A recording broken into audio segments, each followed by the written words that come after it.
Le prophète Ibrahim est considéré comme l'un des plus grands prophètes de l'islam et le père spirituel de nombreux prophètes. Né à Babylone dans une société polythéiste, Ibrahim commence dès son jeune âge à remettre en question l'adoration des idoles, y compris celles fabriquées par son propre père. Il observe les astres, la lune et le soleil, mais comprend vite qu'ils ne peuvent être ses dieux, car ils disparaissent et se transforment. Son implacable logique et sa quête de vérité le conduisent à la reconnaissance d'un Dieu unique, Allah, le créateur de l'univers. Malgré l'opposition de son entourage et les menaces de son peuple, Ibrahim ne cède pas et continue de prêcher le monothéisme. Face à son refus d'abandonner la vérité, son peuple décide de le jeter dans un feu ardent pour le punir.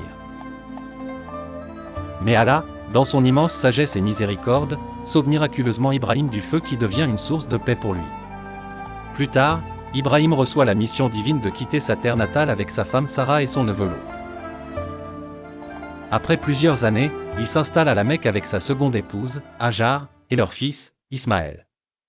Allah lui ordonne de laisser Hajar et Ismaël dans cette vallée désertique, en lui assurant que leur postérité serait bénie.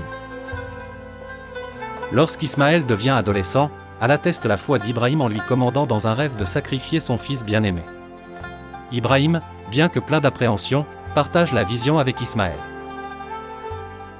Ce dernier fait preuve d'une obéissance exemplaire et accepte avec foi le commandement divin. Au moment du sacrifice, Allah remplace Ismaël par un bélier, récompensant ainsi leur obéissance et leur confiance. Ainsi, l'histoire d'Ibrahim incarne la foi, la patience et la soumission totale à Dieu. Sa vie est un exemple intemporel et est commémorée chaque année par les musulmans lors de l'Aïd al-Adha, en souvenir de la grandeur de son sacrifice et de sa dévotion inébranlable à Allah.